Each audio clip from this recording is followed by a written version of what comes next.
All right, ladies and gentlemen, welcome back to Torah Studies. Tonight, Torah portion that we're covering is Balak. Balak. Sounds like what the English say when something crazy happens, right? Balaks. But no, not at all. Balak is the story of an attempted curse of the Jewish people, a curse that turns into blessing. So let's just quickly review what's going on. Always start, the easiest place to start is with the Exodus, which happens in the Jewish year 2448 from creation. The Jews, due to various indiscretions, beginning with the sin of the golden calf, and including the sin of the spies with the negative report, so they are thus destined to wander in the desert for 40 years. 40 years of wandering. No, it wasn't because men don't like asking for directions, nor was it because someone dropped some gelt in the sand. No, they wandered for, that's terrible. They wandered 40 years by divine decree. And at the end of the 40 years, it was time to go into the land. And so last week's Torah portion, we read how the Jewish people approach the kingdom of Edom. And they say to Edom, cousins. They were cousins. Edom comes from Esau, who is the twin brother of Jacob. So cousins. They say, cousin, let us pass through. We are not going to go to battle against you. We're not going to war against you. We come only for peace, not even for peace. We're just coming through on the way to Israel. And Edom says, no way. In fact, maybe they said, no way, Jose. I'm not sure if they added that one as well. They said, you're not going in. It's not happening. And so the Jews go around, which teaches us a marvelous lesson, which is sometimes the best approach is, or the best, the best approach to conflict is avoidance. Can you imagine all the psychologists saying, what? Are you kidding me? Avoidance? You got to pick your battles. Not always do you need to engage in a battle. Jay, welcome. Good to see you. Not every battle needs to be fought. Not every provocation needs to be pounced upon. And so the Jews go around. And last week we read about how when they encounter the lands of the Amori, the Amorites, not to be confused with Emory, that's a different university or institute of higher learning. When they come to the land of the Amori, and when they come to the land of Bashan, they do engage in battle. It's not family, and so therefore it's on. And they go to battle. They defeat Sichon, the king of Amori, and Og, the king of Bashan. They defeat them, and all is well. And again, they are poised to enter the land of Israel. Well, beginning of this week's Torah portion, there's another nation. And by the way, there's going to be a pop quiz at the end, all the nations and all the leaders. But all joking aside, the next nation that we read about at the beginning of this week's Torah portion is the nation of Moab, or Moab. And the leader, the king of Moab, the king of the Moabites, is a man named Balak. Balak is the king of the Moabites. Now, Moab they were also cousins with the Jewish people. How were they cousins? It was Ammon. Hey, David. It was Ammon. Actually, Moab and Ammon, they both were the children of Lot. Remember when Lot escaped? Okay, it's a crazy story. Remember when Lot got kidnapped? His daughters. Hey. Yes. Sorry, not kidnapped. That was another story. Lot is saved from Sodom and Gomorrah. Remember that? Lot went to live in Sodom and Gomorrah. He split up with Abraham. They couldn't the shepherds couldn't get along. There was a whole, situation. It was a very woolly situation with the sheep. Anyway, so they both go their separate ways. Family feud, Ari. Family feud. Family feud, exactly. And so they go their separate ways. And Lot chooses the very metropolitan city of Sodom. I guess the region of Sodom and Gomorrah, and actually there were 5 cities around there. But of course, we know God destroys the cities, and as a result, there's an angel that's sent to spare Lot and his family. And of course, as they're running, the angel says, "Don't turn around." And Lot's wife says, "Around for what?" I'm kidding. That's not exactly how it happened, but she turns around. She turns into a pillar of salt, right? Yeah, and that's what happens. I think of the Morton Salt girl, the umbrella. When it rains, it pours. When it rains, it pours. One of the best lines in marketing history. Can we call that? When it rains, it pours? Oh, I didn't. That's genius. Yeah. Even when it rains. See, if you would say this like a Talmudist, even when it rains, it pours. That's right. That's the meaning of it. Jay, did I get the Talmudic inflection correct? I think I did. Beautiful. You're the best. Well, thank God. How can I be best if you're the best? But anyway, the point is that, right? So that's the whole thing. So she turns the pillow of salt. So who ends up being spared? Lot and his daughters. Now, here's the crazy thing. They believed that they were the only survivors on earth. They thought it was another Mabel 2.0. Mabel meaning flood 2.0. They thought it was the whole world was being destroyed. I mean, how would you know in an era pre-CNN, pre-BBC, no text messages and Twitter and X or whatever it's called? How would you know that other lands were spared when everything around you is obliterated by God, who sends his angels to spare you? You probably think that it's all over for everybody. So what happens is that Lot's daughters basically get him intoxicated, and then one night, and then the next night, they each are with their father. This is not a midrash. This is straight up the Bible, straight up Torah, and they both get pregnant. One names their son Ammon, and the other one names their son Moab. Ammon meaning the nation from me, or from our family. Keep it in the family. And then Moab is Me'av, from dad. So even the names of the children, which would become the names of their nations, reflect the incident, which is very interesting. You might want to hide that, but I guess they were like, I don't know, somehow displaying that. But either way, the Jewish people were instructed by God not to mess with family, not to touch family. Edom, the cousins, right? Esau's family, don't touch. And Ammon and Moab, Lot, again, nephew of Abraham, also don't touch. However, Moab, Balak didn't know about this. Our sages tell it, the commentators explain that Balak, the king of Moab, didn't know that the Jews were not gonna encroach. So he gets nervous, he gets scared. What does he do? On the down low, and you know what's wild about this whole Torah portion until the end, is that the Jewish people are, it's crazy. It's like a movie where like there's a book where there's a section, the piece of the narrative where, in this context, the Jewish people are just encamped, living their lives. And meanwhile, there's this entire plot, there's a plot that's hatched and then launched and then ultimately fails. That's all happening around them without them even knowing about it. So what happens? So the king says, I'm worried. He didn't realize he had nothing to worry about, but he thought he was worried. What happens if they attack us and they have God on their side and they're going to destroy us and it's over? So he hires Balaam, who's a prophet for Yahweh. Now, the sages say that Balaam was really the bad guy because as a prophet, he knew that the Jewish people were going to attack Moab. What did he do? He still took the money. He could have told the king you have nothing to worry about. He could have told Balak, oh, you're worried about the Jews. I'm getting the message that they're not coming after you. No, he said, actually, it might be a good idea to hire me. Meanwhile, Balaam, the prophet, asks God if he can go, and God says no. He asks again. God says, whatever, do whatever you want. But know this, you're only going to say what I tell you to say. Balak very excitedly says, I'm in, right? We take cash and cashier's checks. I'm kidding. Show me the money. Show me the money. Literally, he was a prophet for profit. So what happens is he goes on the mission, and along the way, there's a talking donkey it's whatever. And then 3 times, I'm giving you the overview, 3 times, he goes on top of a mountain or a hilltop to overlook the Jewish people that are, again, encamped. Again, almost the entirety of the Torah portion takes place on another scene. Like the Jewish people are there, but they're not the main characters. It's like happening around them.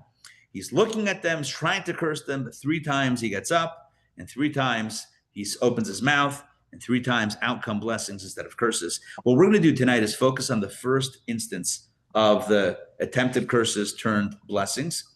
And we're going to break down one of the first things that he says, that Balaam, the prophet, says. We're going to explain it. We're going to cite Rashi's commentary, obviously. We're going to ask some questions. We'll go a little bit deeper in Rashi, and then we'll walk away with a life lesson. So very much, the structure that we're familiar with. So let's get started. Give me a quick second. What we're going to do is, hold on. Rabbi Ari, Yeah. I read an interesting thing that the Balak hired Balaam because of his mouthpiece. He needed somebody that could talk because Moshe was doing the talking, and he needed somebody that could talk against Moshe. And I thought that was pretty interesting. Fighting fire with fire. Yeah. Good. Right. Moses used his mouth, so you figure he'd hire somebody. Yeah. I like that. I think it's also evocative of the idea that Isaac tells Jacob, Hakol kol Yaakov hayadayim b'dei Esav. Your hands are the hands of Jacob. Sorry, your voice is the voice of Jacob, but your hands are the hands of Esau. It's kind of like, right? What's the Jewish power? It's in the voice, right? Not the reality show, The Voice, but like in that. It's not like funny story. You guys ready for a funny story? Only if it's funny. Well, it's not actually funny, but it's interesting. An interesting story. I met today with a world-renowned boxing champion. This is legit, who lives in Atlanta. His name is his name is, why am I blanking on his name? He is a 3-time world boxing champion. He is an Olympic boxer. And okay, give me a second. Let me pull up this. Hold on. Are you talking about Evander Holyfield? No, although I've met him also. No, Okay. not Evander.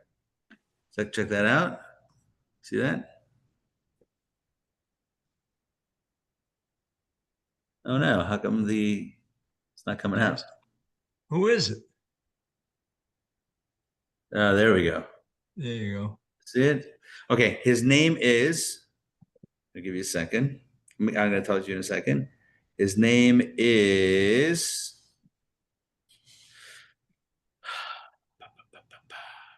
now I'm going to have to remember why I'm saying this in the first place. His name is Zahir King Rahim. They call him the King. That was his shtick. He wore a crown in the ring. He beat the guy who beat Manny Pacquiao. Yeah, he's legit. 3-time world champion. I wore the WBC belt, his WBC belt. I put it on. Anyway, we're doing a 3-part in-person boxing and self-defense class. Take place over here. Come out and learn some boxing, right? It's enough time that we're on the defense. We need to, to take back our courage and our confidence. So anyway, we're doing a 3-part series. Why am I saying this? I don't know, but I guess we were talking about the hands of Esau and the voice of Jacob. Oh, right. So as he's showing me boxing moves, I'm making jokes. I'm just saying that kind of fits all together. So that's the way this stuff works. So here's the deal. The deal is that you said this, right? That Balak hires Balaam. Did you say this because of the voice? Oh, no. Jay said this? Jay said this. Yeah. Why? Because voice, right? If the Jews operate by the voice, by prophecy, by a prophet, we're going to have our own. By the way, our sages comment, right? If the nations of the world ever have a problem, God can say, I gave y'all a prophet. What'd you do with the prophet? Right? I gave you a prophet. What'd you do? You used it for like sports betting. I'm kidding. Like, right? That would be the analogy. You heard about this pitcher now that's in trouble? Ortiz? Oh my gosh. Unbelievable. Anyway, y'all have to look this up. I like to be more on the pulse of sports here. I'm giving you boxing and baseball today.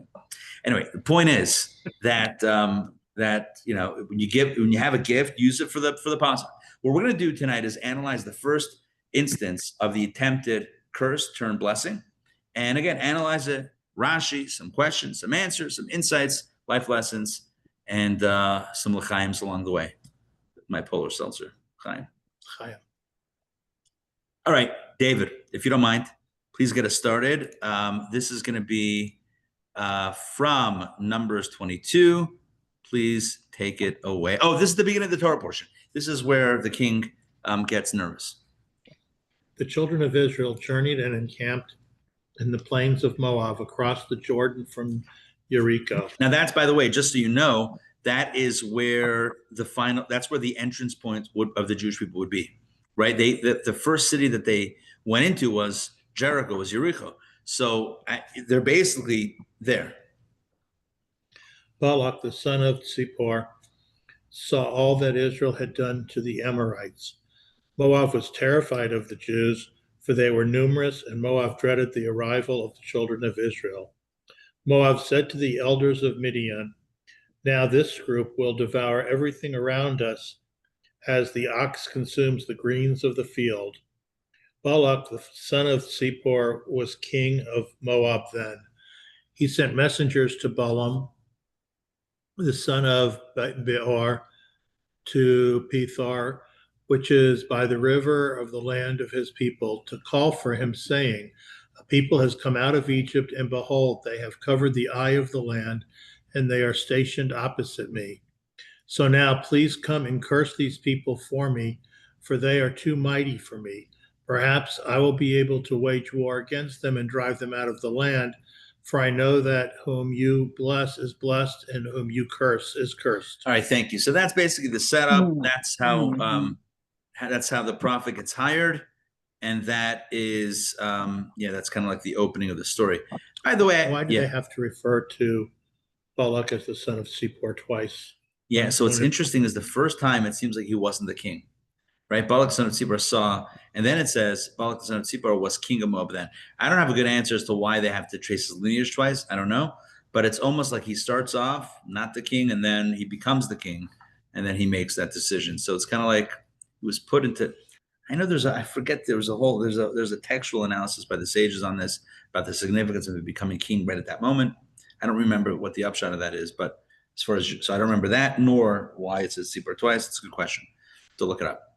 Now, one other thing about Balaam, so he has a bit of a history with antagonism against the Jewish people. This prophet, he was one of the three messengers of Pharaoh back in the day. The Talmud says that Pharaoh had three messengers. One was Balaam, one was Jethro, and the other one was Job. Was it Eov? Maybe. No. Balaam. All right. I don't remember. Maybe Job. And is this the same Jethro that's the father of David and Balak? No. Jethro, the father of Moses. Okay, so Moses is father-in-law. Okay. Father-in-law. Yeah. And so when Pharaoh was trying to figure out what to do with the Jews, he was afraid and whatever. So Balaam, this prophet, he says, throw the baby boys into the Nile River. That was his suggestion. Upon which Jethro said, "Are you kidding me? Infanticide? You can't do that. That's cruel." That's why he had to run away to Midian to spare his own life. And that's why he settled there. He was a Kohen. He was a priest of Midian. When Moses had to run away years later, that's when he met Jethro's daughter, Zipporah. They got married, etc. But there's a lot of connections. Well, Balaam was a long-standing, a long-time not non-friend, as we might put it, of the Jewish people. Is it Balaam or Balaam? Well, in Hebrew it's Balaam. In English they say Balaam. I don't know what the advantage of changing from Balaam to Balaam. It's like so close, but anyway, it's written here, Balaam, we'll just read it like that. So that's the opening. Now let's see the first thing. Now there's a whole story of the back and forth. Should I go? Should I not go? Eventually he does go, and this is again the first time that he tries to curse the people. Toba, please read this, verse 7. And he took up his parable and said, "Balak, the king of Moab, has brought me from Aram, from the mountains of the east, saying, 'Come, curse Jacob for me, and come invoke wrath against Israel.' How can I curse whom God has not cursed? And how can I invoke wrath if God is not wrathful? For from their beginning I see them as mountain peaks, and behold them as hills. It is a nation that will dwell alone and not be reckoned among the nations.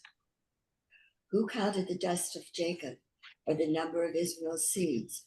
May my soul die the death of the upright, and let my end be theirs." Thank you. So this is it's laden. It's full of words that demand interpretation. So first of all, he opens up his parable, as it were, and he basically explains, that I've been hired to curse the Jewish people. Now, you'll notice this throughout, although we're not going to go through the entire narrative, but he always mentions both names of Jacob and Israel, right? Come curse Jacob for me and come invoke wrath against Israel. Jacob, Israel. Even there's another, Matov Olecha Yaakov, Mishkanosecha Yisrael. That's in our daily prayers, and it's another thing when he looks at the encampment of the Jewish people. Again, talks about Jacob and Israel. So he's really trying to cover all the bases. But then he says in verse 8, just going through this, how can I curse whom God has not cursed? And how can I invoke wrath if God is not wrathful? Imagine if you're the king, and because he was standing by, the king paid good money for this. Imagine if you hear your guy basically say, like, what do you expect? I can't curse who's not cursed. You're probably thinking, like, can I get a refund here? Like, how does that work? Is it 30 days with a receipt? Can I get a gift voucher for another curse for another nation? Like, how do we, how do I figure this out? And then he talks about from the beginning, see the mountain peaks. Okay, now what does that mean? So we're going to focus on, tonight's class is going to focus on verse number 9. What does it mean when he says, for from their beginning I see them as mountain peaks and behold them as hills? What are the mountain peaks and what are the hills? By the way, many, many classes that I've taught, I focused on the next part of that verse. It is a nation that will dwell alone. Famously, the Rebbe told politicians in Israel that this is a blessing, it's not a curse, a nation that will dwell alone, verse number 9, right? Verse 9, a nation that dwells alone, right? Israel always tries to be normalized amongst the nations of the world. And the Rebbe's point was, listen, you can try, but it may not happen anytime soon. So just get used to it. You may have to just take care of yourself, take care of business, and not worry so much about, making everybody happy, because it may never come. But that's not for tonight's class. What are the mountain peaks? And what are the hills? So comes along Rashi and says the following, text 2a. I'll read this. Rashi says, Ki merosh tzurim erenu, from the beginning, I see them as mountain peaks. Rashi interprets this.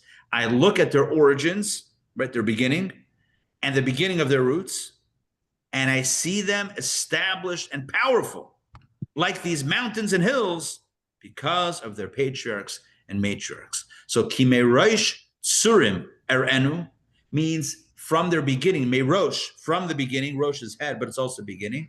Tzurim, mountain peaks. Erenu, I see them as mountain peaks. What does that mean? Again, so in my own words, Rashi is basically saying that what Balaam, the prophet, is saying is, I see this people and I think back at their origins and who were the founding individuals of this people. Abraham, Isaac, Jacob, Sarah, Rachel. Sarah, Rebecca, Rachel, Leah, right? The three patriarchs and the four matriarchs, these were giants of giants, strong people.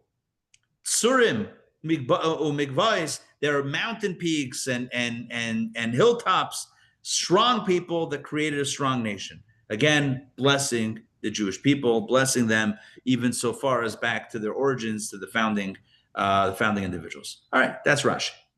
Beautiful. What could go wrong? The problem is that this is not a literal interpretation of the words. If you look back, and you don't have to look back so far, because you could just look at the beginning of text 2a, or you could look back at the verse in 1b. Either way, Ki merosh tzurim erenu could be literally translated as from the tops of the mountains I see them. Where was he standing? On the top of a mountain. The way it worked, I mentioned this before, but I'll just say it very clearly again. Balaam, in trying to curse the Jewish people, they walked up a hill or a mountaintop. They walked to a place with an elevated space to look down on the people, to try to curse them from an elevated space. So the question is, could you not interpret the verse literally as Ki merosh tzurim erenu, for I see them from the top of the mountain? That sort of makes more sense than from their beginning. Right. It's a much more literal. The and Hebrew is, what you just said is much more literal. 100% more literal. Why is Rashi going bizarre on us, or strange, or non-literal? In fact, let's augment the question. Take a look at text 2b. I'll read this one as well. The Rashbam is another biblical commentary, right? So we study typically Rashi, but there's another biblical commentary called the Rashbam, Rabbi Shmuel ben Meir, who happens to be the grandson of Rashi, right? Look at his bio. He's a Talmudist and biblical commentator. Rashbam was born in Troyes, France. Sandrine, did I get that right? Troyes? Maybe. To Yocheved. I got that wrong? Troyes? There's no way it's Troyes. No, hold on. There's no S. Trois. Troyes. All right. I feel like, yeah. Troyes. I feel like number three. That's number three. Un, deux, trois. Troyes. All right. So Rashbam was born in Troyes, France, to Yocheved, daughter of Rashi. There you go. So that's all we need to know. So his own grandson, can you imagine? He has a different interpretation. Take a look at 2b. I'll read it. From the top of the mountain, because I see them. I see them from the mountain, from the mountains, atop which I stand at this moment. That's a very, right, as Toba said, that's a very literal way of reading it. Ki merosh tsurim erenu, shani omeir achshav. On the tops of the mountains that I'm standing now, ani rosam. I see them. I see the people from the hilltop, from the mountaintops. Remember that song? The hills are alive with the sound of music? Yeah. Well, he could have sang a different song. The hills are alive with the sound of blessings. That's Balaam, the musical in a nutshell. So what we have here is a bit of a problem. Rashi, who's supposed to be the literal biblical commentator, Rashi gives us a very metaphorical explanation. From the beginning, I see them as mountaintops and hills when I observe the patriarchs and matriarchs. And the Rashbam's like, Grandpa, Zayda, Saba, can we just say simply that I'm looking down at them from the tops of the mountain where I'm standing? Isn't that the simple? So the question is, why does Rashi, who is known for his, and he himself, writes in his, in his introduction that he comes to explain the simple meaning of the verse, why is he going very non-literal in this instance? And the way we're going to understand this is by looking at the nature of prophecy itself. All right, David, we're back to you. If you don't mind, please read text number 3. This is Rambam Maimonides explaining how prophecy works. By the way, it's going to connect with our class, obviously, but this is a general important thing to know about prophecy. Please take it away. When a prophet is informed of a message in a vision, it is granted to him in metaphoric imagery. Immediately, the interpretation of the imagery is imprinted upon his heart, and he or she knows its meaning. By the way, if you pause here for a moment, this already is very important to know. You sometimes wonder, like, so how did prophets work? Did they hear the voice of God? Did God, like, how did it work? Did they, how was that communication, working? And Rambam said, Maimonides says, they had metaphoric imagery, some sort of metaphor, and the interpretation they felt or they knew right away, and that's that. For example, the ladder with the angels ascending and descending, envisioned by the patriarch Jacob, was an allegory for the empires and how they would subjugate his descendants. Similarly, the creatures Ezekiel saw, the boiling pot and the rod from an almond tree, envisioned by Jeremiah, the scroll Ezekiel saw, and the measure Zechariah saw, were all metaphoric images. This is also true about the other prophets. Some prophets related to the allegory and its explanations as these did. Others told only the explanation. At times, they would describe only the imagery without explaining it, as seen in some of the prophecies of Ezekiel and Zechariah. All prophecies come in the form of metaphoric imagery and allegories. Thank you. And whoever wrote, "Oh, God," didn't get this message because God spoke directly to George Burns. You see that? Who would have thought? So in this case, is that a movie? Yeah, there was a movie, Oh, God. Oh, God. With George Burns. I figured. George Burns, the guy with the cigar, right? Yeah. He always had the cigar. All right. So basically, the prophets would see some sort of imagery, a metaphoric imagery. They would immediately intuit. They would know the meaning of it. And then when they shared the prophecy, well, there's 3 options. Either you can share the metaphor and the explanation, or you can share the explanation only, or you can share only the metaphor. And we have instances when you look through the books of the prophets and the writings and the sayings of the prophets and their prophecies, you have all three. You have sometimes they share the metaphor, the metaphoric imagery and the meaning. Sometimes just the meaning, just the lesson, and sometimes the metaphor, and then you got to figure it out for yourself. So, I mean, that's the way it works. Now, couple that with the fact that Balaam in this case, so what does that mean? It means that in our case, Balaam was receiving, right, this wicked prophet, he was receiving a prophecy, okay? And when you receive a prophecy, you can imagine it's in the form of a metaphor, metaphoric imagery, or some sort of parable. And in fact, if you look back at text 1b, Balaam himself says that he sees a parable. Take a look at text 1b. If you go back to text 1b and you look at the opening, verse, it says he took up his parable and said, right? So he said clearly he was speaking in the form of a parable because he saw a parable and he was going to speak in the form of a parable. And oftentimes this is how the prophet spoke in some form of like esoteric parable style, metaphoric, imagery language. And so, okay, now let's take a look. Toba, please read the next text, which is text number 4 from the Sepharno, another biblical commentary. And he took up his parable. He shared the parable that he saw in his prophecy. Comes along Sepharno, thank you. Comes along Sepharno. Sepharno was one of the 12 Jewish leaders, characters, whatever, that we studied in our last JLA course together, colorful profiles, if you recall. So Sepharno says, what does it mean he took up his parable? He shared the parable that he saw in his prophecy. Every prophet sees a parable. Right? That's the vision. You see it as a parable, as a metaphor. That's what he shared, which means that he was speaking in metaphoric language. We asked the question before, how come Rashi doesn't explain mountaintops and hills literally, that he was standing on a hill on a mountaintop? Now we know the answer. What's the answer? Because Balaam, right before that, said, I'm sharing a parable. And then he talks about hills and mountaintops. So you're not going to explain hills and mountaintops literally when the guy just said, I'm sharing a parable. Are you with me on this? Balaam says, let me share with you a parable. I see from the tops of the mountains. You're just describing your location. So Rashi says, no, he's talking about I see the beginning, the origins, the head, the rosh, not the top of the mountain, but the top, the head of the people, right? The origins of this people that I'm trying to curse. I see them as hills and mountaintops, strong patriarchs and matriarchs. And so our question was, let's just get the question and the answer. The question is, if Rashi explains the simple meaning of the verse, how come he doesn't explain simply that Balaam was referring to his physical, his elevation as he was trying to curse the Jewish people? And the answer is because although Rashi is literal, that's too simple. In this context, the prophet was sharing a parable, and you're not going to explain a parable literally. You have to explain it metaphorically, and so that's what Rashi does. So sometimes, if you're Rashi, the literal meaning of a metaphor is not the literal meaning of the metaphor, if you know what I mean. Correct? Makes sense? All right. That's the simple explanation. Let's see if we have... all right. Good.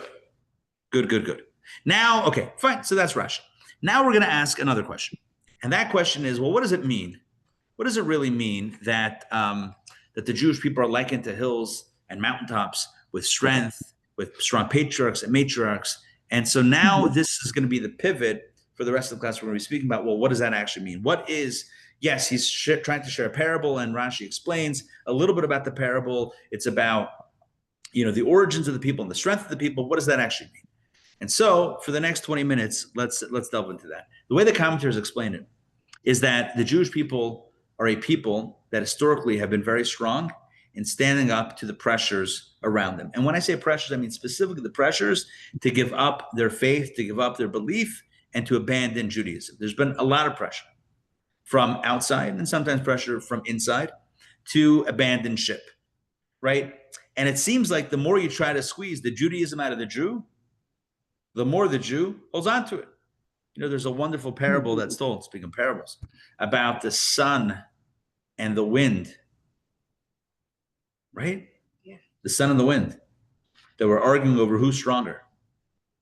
And they decided that they're going to have a contest to see who can make the guy walking down the street take off his jacket. So the wind says, I'll go first. And the wind blows blows and blows and blows, tries to blow up the jacket. And what does the guy do? He holds his jacket on really tight. He's not letting go. Well, that didn't work. The sun says, watch this. And the sun opens up, whatever that means, shines really hot. And the man gets really hot and he takes off his jacket. I don't really know how that fits into this, but I will say this, that when the winds try to blow the Judaism out of the Jew, typically the Jew holds on to the Judaism. That's the way it's worked. That's the way it's been throughout history. Take a look at some texts that reveal or that. So what's the meaning of the sweating is kishka? The sun. Yeah, I don't know. Oh, I'll tell you what that means. You want to know what that means? I'll tell you exactly what that means. Now that I've thought about it for a second. What that means probably is that when things are too good, that's when we get a little bit lax, as it were, right? When things are good, it's like, oh, all right, I don't need to really show up. Good comeback. Yeah, right? Phew. If it's too sunny, not only in Philadelphia, but when it's sunny everywhere, that's when things get a little bit challenging. Now, let's take a look at some text. All right, let's read this. Text number 5, I'll read. This is from Or HaTorah, a book of mystical insights from the third Chabad Rebbe, known as the Tzemach Tzedek. He says, there is no logical explanation for why all Jews can and would die for God. Meaning, why would a Jew give up his or her life to not renounce their faith? This makes sense. But he says, rather, it is because they feel deep down in their souls that life without God is not possible. This is why Balaam called it, the Jews' ability to self-sacrifice, a mountain peak. It is a point of fierce strength. So let me just explain what he says. Basically, what is the meaning of mountain peak and hills? You know, when you look at a mountain, and I don't know what mountain around here that we have Stone Mountain, our local mountain, Stone Mountain. But imagine you're, I don't know, Denver, the Rocky Mountains. Imagine, huh? Appalachians. You have what are the mountains around Salt Lake City? I understand that it's like really beautiful. It's like ringed with. We just did the rabbi from Salt Lake here to a few weekends ago. Anyway, the point is that you look at a mountain and it stands strong against the backdrop. It's strong and it's fierce. And it's a metaphor. Again, Rashi says, don't read it literally. This is all parable. It's all metaphor. If you're reading it literally, then you're not doing justice to Balaam's words. What does he mean? He's referring to the strength of our people. And it doesn't come from nowhere. It comes from the matriarchs and patriarchs. But what is it? What is the strength? How you define it? So what we have here in other commentaries and in the mystical text is that this strength is defined very specifically as the ability that we have to withstand the pressures from outside and to remain firm in our faith, in our belief, in our commitment to Judaism.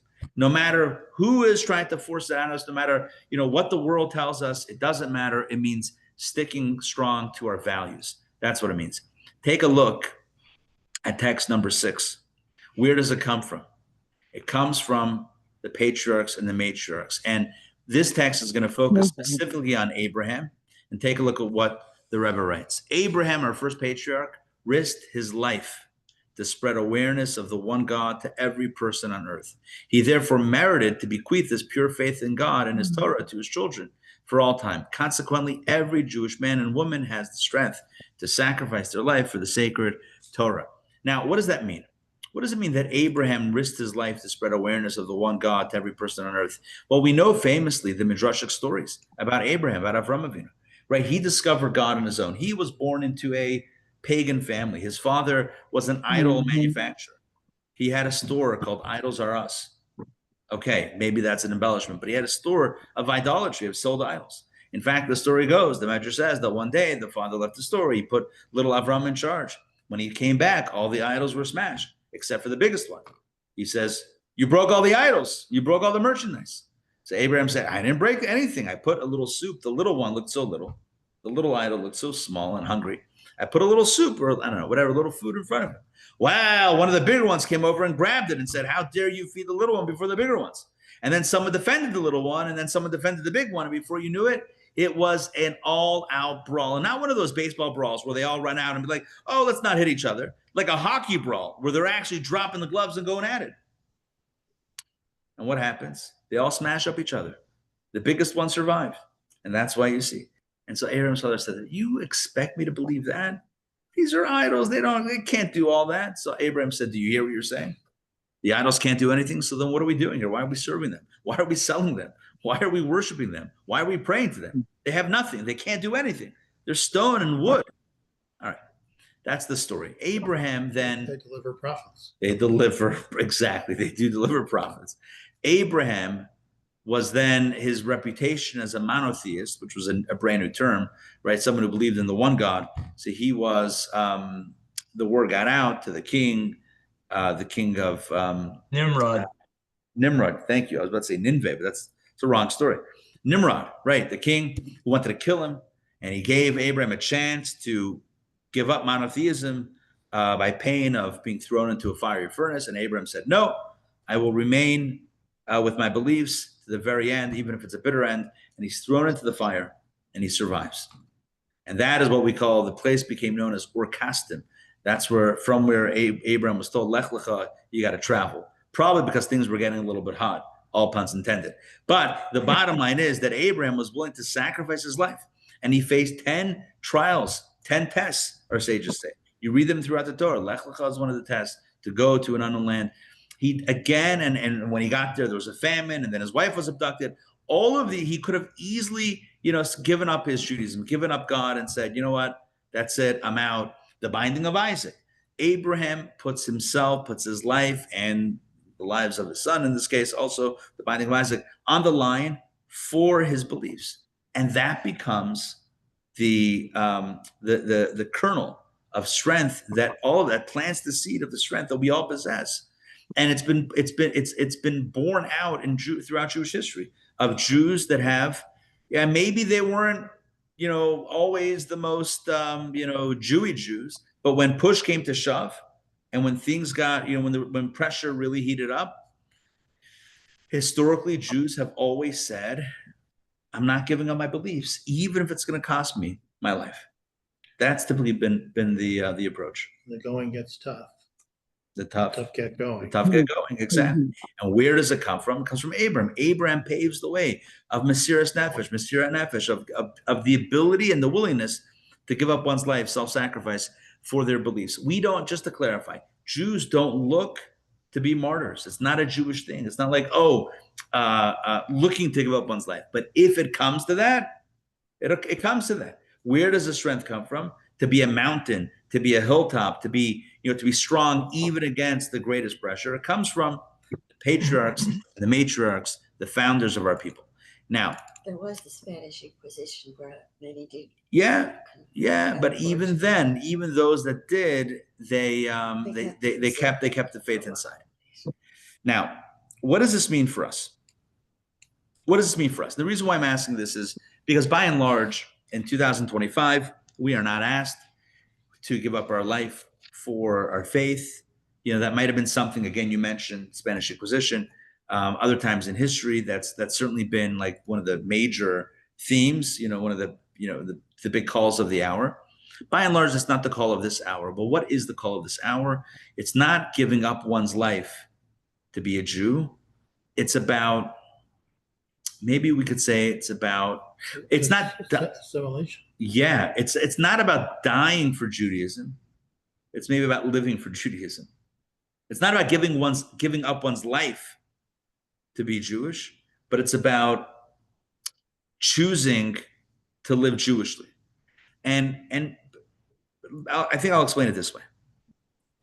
In an era where we're not asked to give up our life for Judaism, we might be asked to give up some comforts for Judaism, right? What are we sacrificing, not of our life, but what are we sacrificing of our creature comforts? What is it that we like to do personally, but we are not going to do because it goes against our values? Or what is it that we don't want to do, but we know we should be doing because of our values? And it's in those everyday moments that really, I think, the test today lies. I'll give you an example.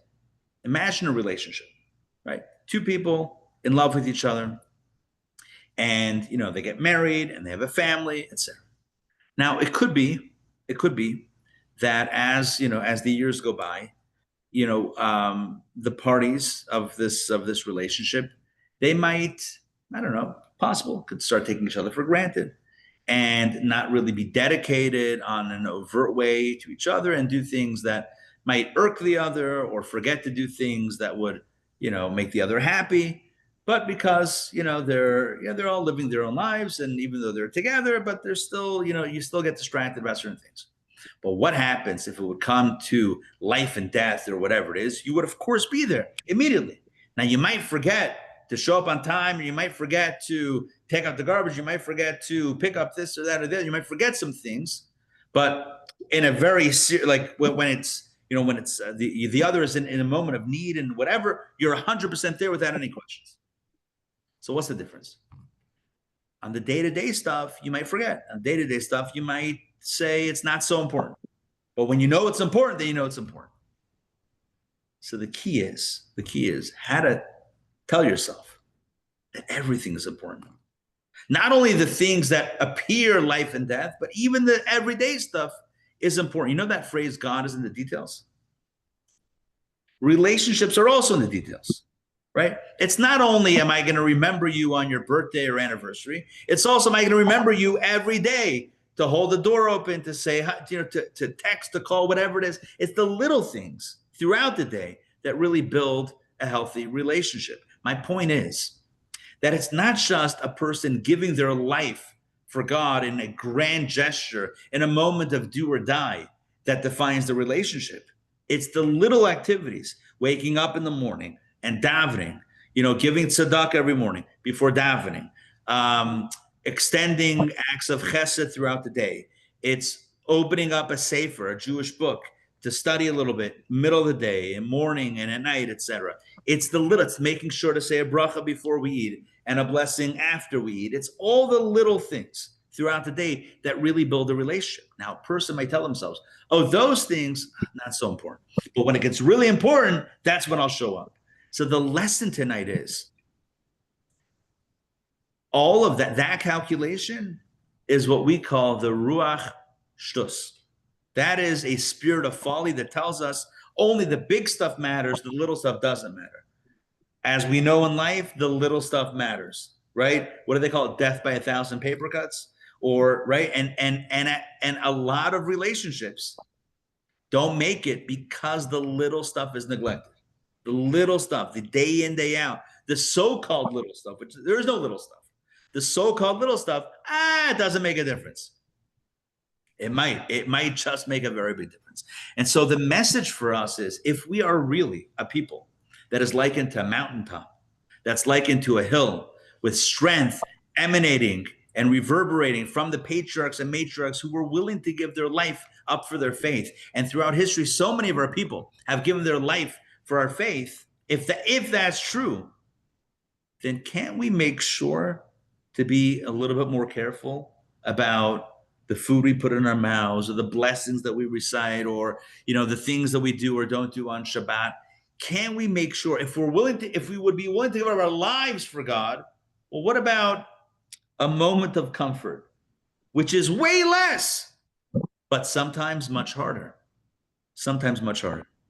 Okay, let's read this in the text. I hope it makes sense what I'm saying. All right, I hope it's making sense. Let's read this in the text, and this is going to be text number 7. This is from the book of Tanya. If it came down to it, we would lay down our lives to avoid being separated from God's unity and oneness. We would do so without reason or logic, but purely out of our divine nature, meaning the fact that we have a soul that's connected with God, that would spur us in a moment of life and death, do or die, to be willing to put our lives aside to be connected with God. Let's see what he says as we continue. Indeed, then, it is far easier to subdue our sinful appetites, since this entails much lighter suffering than death, which we would willingly endure to avoid being torn from God. Even when it concerns a minor rabbinic prohibition, we can control ourselves to avoid transgressing God's will, because while performing the forbidden act, we become separated from God's unity and oneness just as much as through actual idolatry. And here he debunks the big versus small fallacy. Oh, the big things I'll show up for. The small things I don't have to show up for. He says, 1 second. Who determined big and small? Oh, idolatry you would never do, but this you would do? Why? Oh, because this is not a big deal. Who told you it's not a big deal? In a relationship, it's all a big deal. It's not only like the biggest, imagine what the biggest affront to a relationship is, to marriages. Okay, but what about the little stuff? The little stuff also sends the message, I'm not thinking about you, or I'm more important than you, or your opinion comes secondary to mine. That's also not healthy, right? So the Alter Rebbe is saying in Tanya that your measure of what's big and what's small, therefore what's important and what's not so important, all of that is your Yetzer Hara trying to convince you to do all the stuff, the little stuff that you say is not a big deal, but it is a big deal.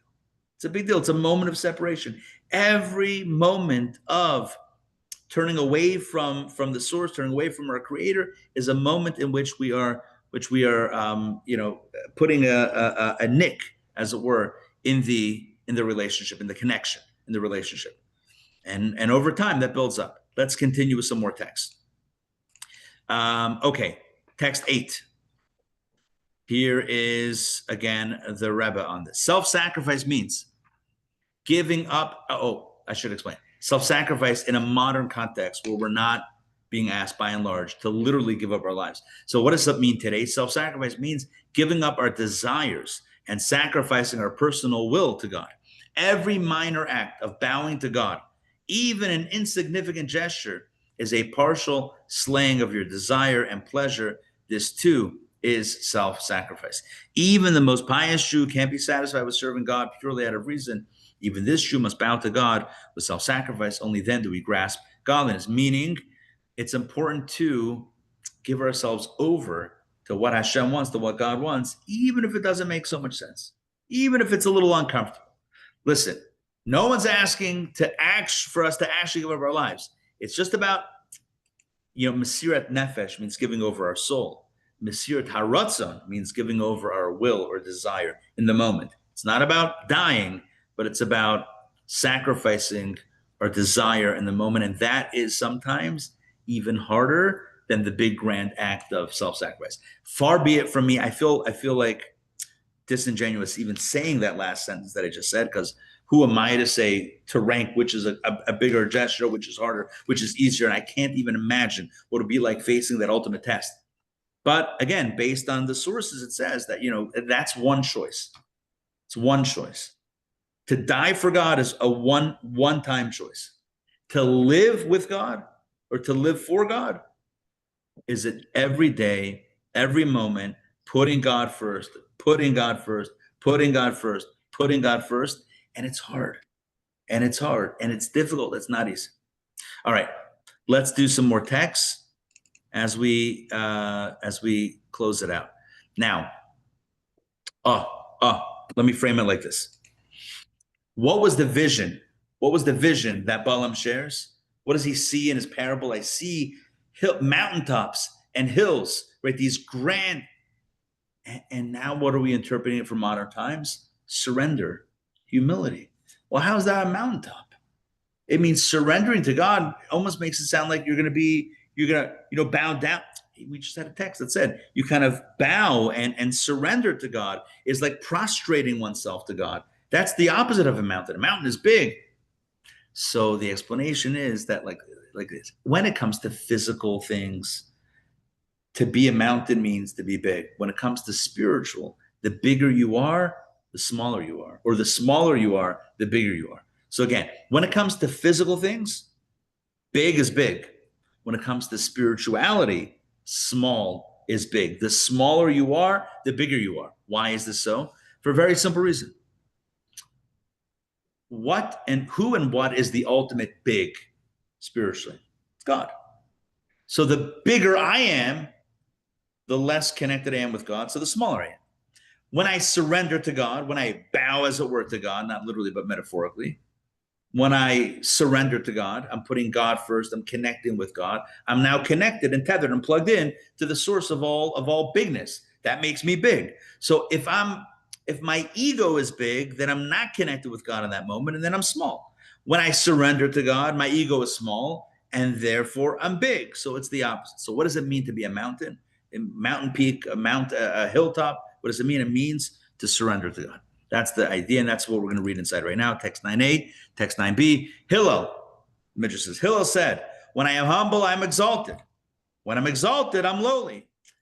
I would have modified the translation. When I'm humble, I'm exalted. When I'm puffed up and big, then I'm lowly, right? Humility is the ultimate exaltation, and ego is the ultimate lowliness. 9b, the Zohar quotes Rav.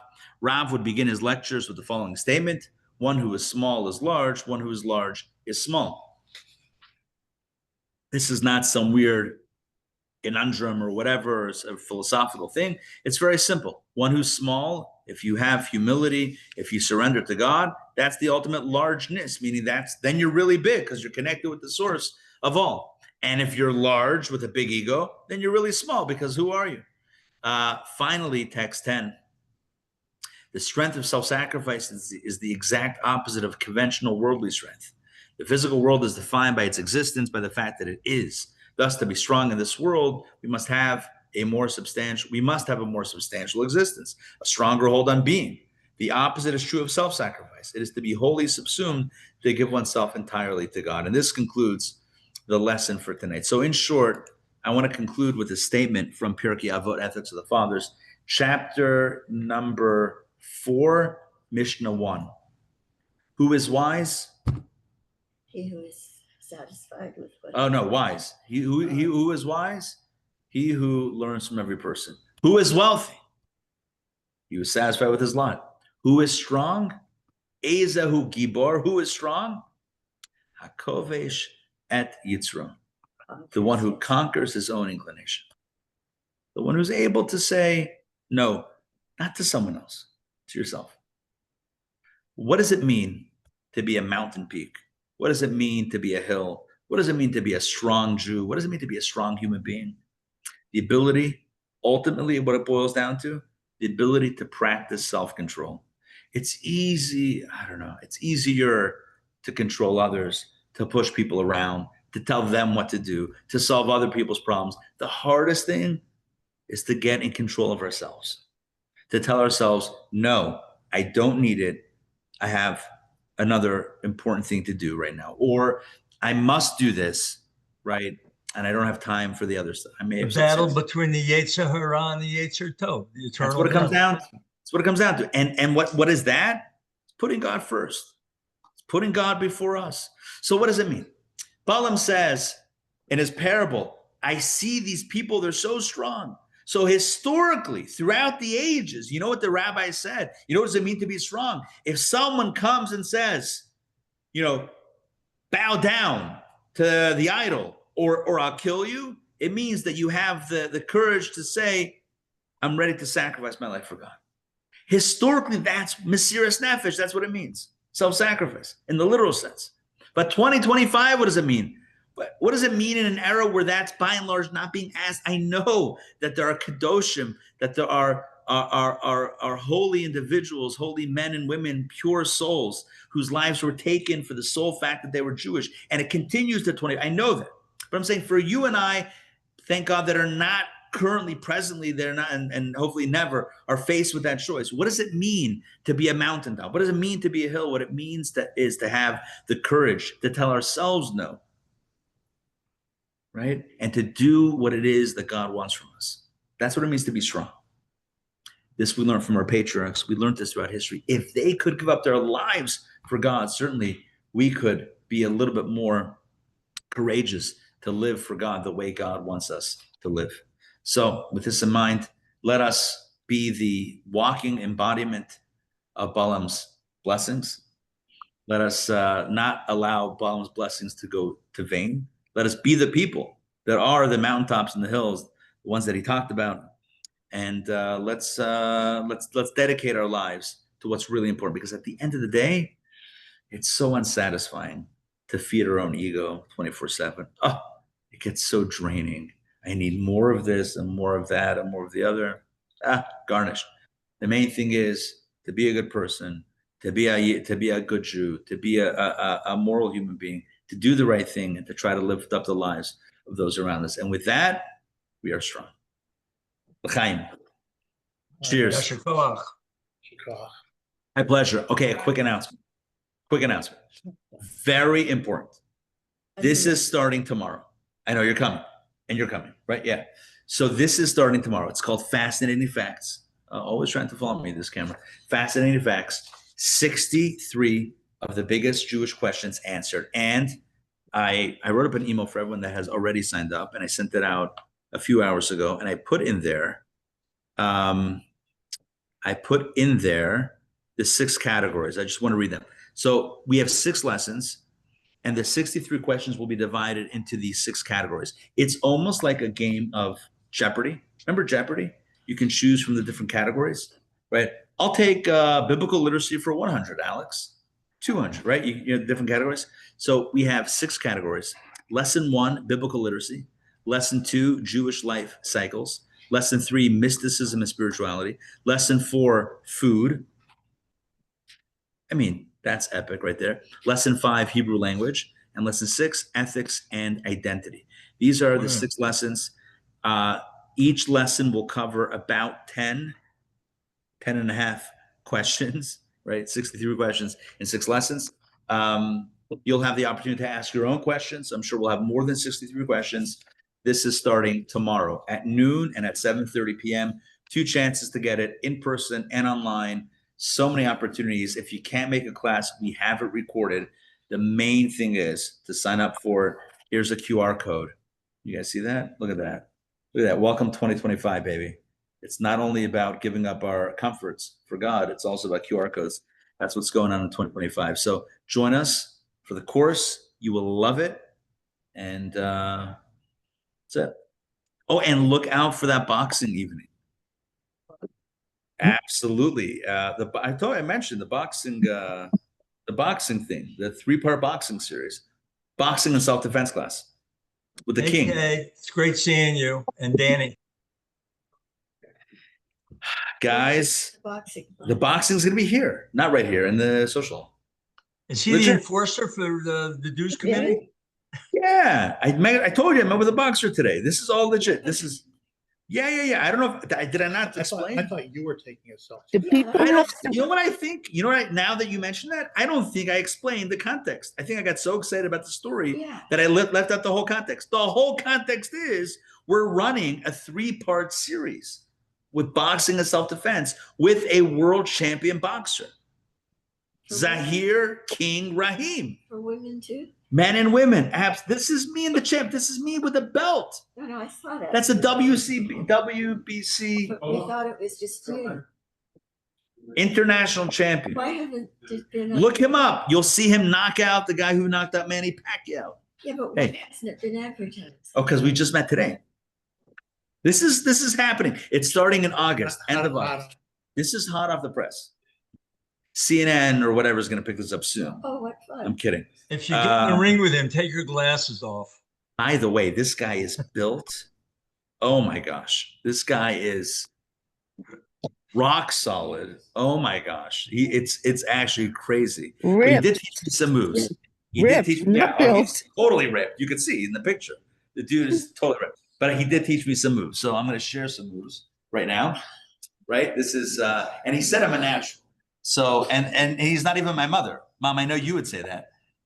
Every year when I poured the wine by the Seder, my mom was like, "Oh my gosh, your hands are so steady. You should become a doctor." Right? Mom, remember that? My hands were so steady. She's like, "Oh my gosh." Now, meanwhile, I can't stand the sight of blood, but nonetheless, like I do have steady hands, thank God. Still, but nonetheless, so this is it. You guys ready? This is what he taught me. Hold on. You hold this hand up for defense, right? To block. Now I'm doing with the right hand. Oh.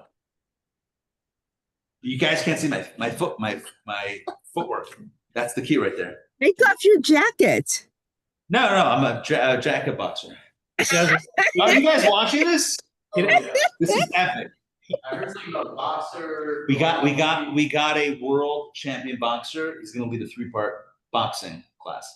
What you don't know, Ari, I don't know if no more Jews on the defense. Let's go.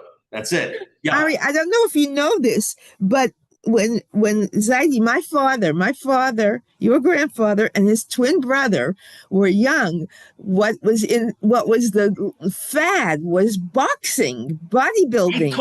I told King today this. I said, when my grandfather was growing up in Brooklyn and Brownsville, there were all these Jewish prize fighters. Yes. Absolutely. Yes. They had to defend themselves from the Irish gangs. Sonny was a Liston? Am I giving false names here? Yes, I No. remember. No? Well, that's a real name. Sonny Liston? No. He was. This was way no. before. No, my But bad. they were literally defending themselves against the Irish gangs that were No, in he's school, African. the Irish school kids, the Irish gangs of school kids that were beating them up and chasing them down the streets Gotcha. in Brownsville. Yeah. And they use this bodybuilding fad to build themselves up. And one day, Zaidi, my father's twin brother, he was never looking for a fight, and he was so upset that they were attacking him, his brother, and their schoolmates, that he chased after two of them, caught them, knocked their heads together, and they never, ever, no other gang ever bothered them for the rest of their lives. My friends, violence is not the answer. However, this is a No. He was defending them. I'm with you. Anyway, we're going to be learning. This is a 3-part series starting in August, like toward the end of August. The information will go out. It'll be a lot of fun. It's not going to be this is not like, super high level. It'll be fun, a good way to exercise, a good way to learn some techniques of self-defense. And that's coming up. All right. Good. So we got this course starting. Fascinating Facts tomorrow. Join us. What else? That's it. All right. So you're not going to tell us if you're as ripped as No, the king? No, but he said like maybe after the course I'll be ripped like him. I don't know. No promises. We shall see. We shall see how it all turns out. But this guy is like serious. He's got his gym. He's like trainings and everything. This guy's legit. You know what? He told me his age. I'm like, you got to be kidding. He looks way younger than that. But this guy's been through. How long have you known about this? Anyway. All right, good. All right, we'll close it out. All right, Lila Tov, everyone. Have a good night. See y'all soon.